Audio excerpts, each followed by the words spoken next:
Hello, I am Mantastic and Fantastic, and today I'm going to be talking about the Monster Exchange / trading post that has come with version 14.0. So this most recent update has come with a lot of new and exciting changes. However, I want to focus on and highlight how the Monster Exchange or trading post will be working and impacting our pad lives. So at this point in time, the Monster Exchange system only works for various farmable or non-rare machine cards, but in the future, under the event tab, we will be able to trade for rare collab cards, and I want to explain how that works, as well as how the system as a whole works and how you are able to basically utilize it to the utmost efficiency. So basically, the Monster Exchange trading post is essentially players trading with Gung Ho. Now, of course, these trades are relatively unfavorable in the sense that you have to trade multiple items for a single card. However, for the most part, the card you are gaining tends to be more valuable. So you have to kind of think, well, I'm getting rid of several lesser items in the hopes of gaining something more valuable that may be either hard to acquire or impossible to acquire, or something that's just going to save yourself some time and or stamina. Now, this is quite an exciting mechanic, and it doesn't necessarily come with a cost outside of the actual materials you have to trade in.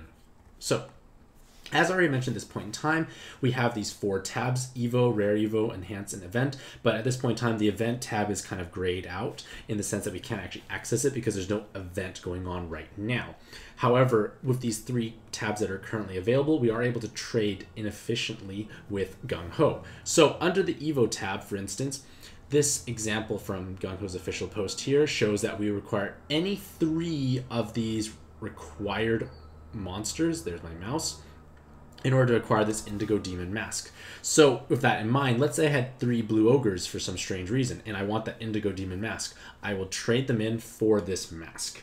Now, at this point in time, it's not really beneficial to try and hunt down these kind of required monsters to trade for the evolution material cards, because for the most part, with the changes made to the weekday dungeons, the drops are much more consistent, much more reliable, and like the dub mythlets, the rainbow mask or mystic mask I think it's called, they have a guaranteed drop, so it's not as needed to actually trade in and try and acquire these cards overall for the average player. But if you're someone who's new and starting out and playing all those normal and technicals that drop these dinky little things, then it might have some merit, because then you can like save yourself a little bit of stamina instead of just basically selling off those cards. You can trade them in for something kind of random, or not random, but something hopefully useful that you may need, may save yourself some stamina. But for players such as myself, I will probably never ever touch the Evo tab because it's just not efficient. I could go out and farm Wednesday Dungeon, for instance, and acquire those masks much easier than I could get those silly little ogres.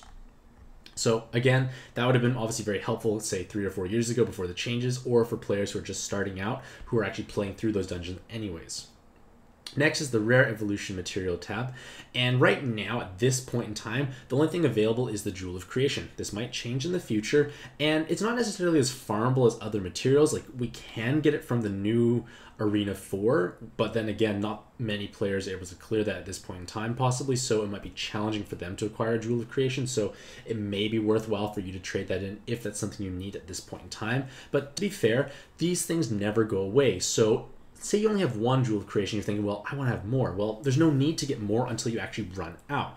Then if you run out, then you can consider trading in, because it's still quite a high cost trade for the most part, because you have to trade in lots of other things that might be valuable to yourself.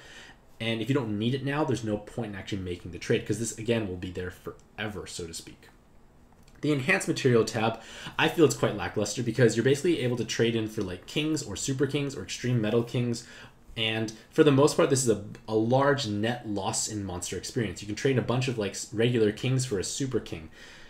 It's more efficient just to feed the regular kings off, unless you're like, say, desperately needing a super king for something like 3D as evolution. But then again, with the changes again to the rotating enhanced material or king dragon dungeons every day, we're able to acquire these quite easily. They cost less stamina now, so for the most part, you should be able to have enough kings or super kings lying around for those evolutions. At worst, maybe roll the Palag machine, which is going on right now, and acquire a bunch of those super kings. Like, it's just not needed. And for myself, I actually favorite at least 1 or 2 copies of each color super king to guarantee I have a way to evolve those cards if I need to at some point in the future. So I think it's just a poor trade overall. Now, the only kind of possible exception would be trading for a super snow globe. But then the thing is, it requires 5 regular snow globes for a single super snow globe. That's a very high cost, and Gung-Ho is starting to give out lots of super snow globes for the most part, and maybe some players are starting to run out, but then again, you're losing out on potentially millions and millions of experience just for one super snow globe. It's a pretty big loss overall. And now the event tab. So the event tab is currently grayed out, so we can't access it at this point. However, the event exchange will be the most desirable or exciting aspect of this whole trading post update. So the event exchange will work on a limited time basis and will rotate to reflect whatever event is currently going on.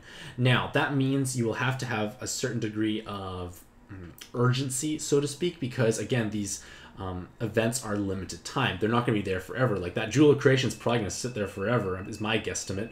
But these event cards will not be there all the time. So if you do want to trade for them, make sure you do so in the allotted time.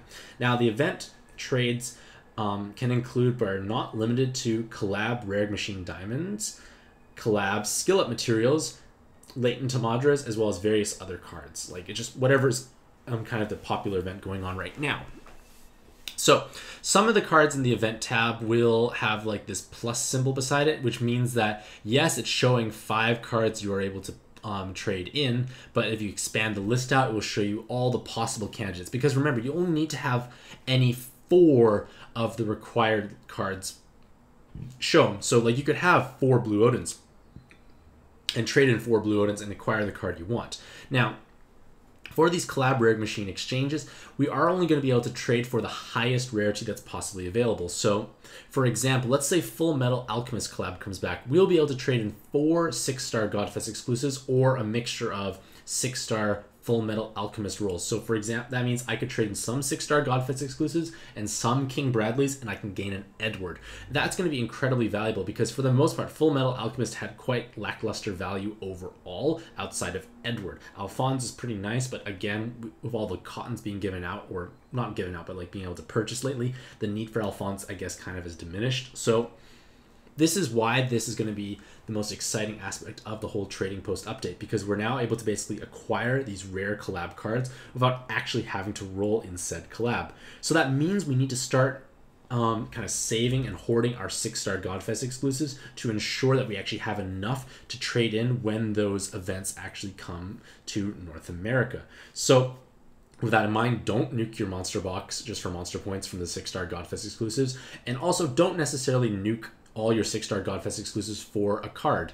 Like, in my opinion, this is again my opinion, I feel that trading in for leaders is more important than trading in for subs, generally speaking. And that is because if you have a top tier leader, you're able to clear significantly more content. You can have average to good subs. You don't have to have the perfect subs, but if you have your leader skill is amazing, you tend to be able to carry yourself through content. So I'm going to use Edward as another example. Edward has such open-ended team building.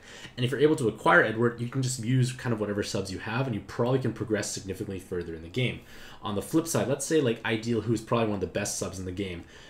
As a leader, she's not that great. Like, her dark form is a better leader than light, but it's not that good in the grand scheme of things. So you're kind of like shortchanging yourself, in my opinion, because you're not going to necessarily progress through like super high-end content with Dark Ideal compared to something like Edward. So unless you have all the top-tier sexy leaders, then maybe trading in for something like Ideal or a strong sub might be desirable. Now, kind of like how when Cotton came to the Monster Point shop, don't just obliterate your box to try and trade things in. Remember, you still need to actually have some cards in your box. And for the most part, at this point in time, 6-star Godfest exclusives are kind of undergoing a series of buffs through these new Mega Awoken evolutions. Like, we have the Mega Awoken Blue Sonya and Green Sonya, and they're incredibly powerful. And we have no idea what the next 6-star Godfest exclusive evolution is going to entail. Like, the Red Odin, who's been sitting in your box and not doing much, might become the next big thing. We just don't know. So again, I would obviously caution you in utilizing the exchange system for these rare collab cards, because remember, the ratio is 4-to-1, so it is quite a high cost. But again, if it gets you something valuable and you're able to kind of afford it and justify it, it's well worth the expense.